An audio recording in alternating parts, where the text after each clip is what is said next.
राष्ट्रिय स्वतन्त्र पार्टीको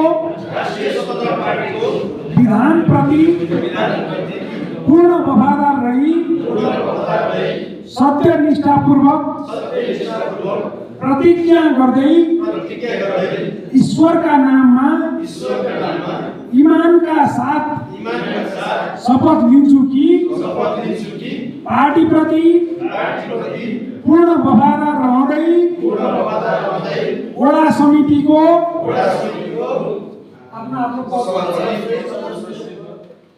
पदको कामकाज प्रचलित कानुन र पार्टीको विधानको अधीनमा रही मुलुक र जनताको भलो चिताई कसैको डर नमानी पक्षपात नगरी पूर्वाग्रह वा खराब भावना नलिई पदीय गोपनीयता कायम राखी ईमानदारीताका साथ गर्नेछु। धन्यवाद।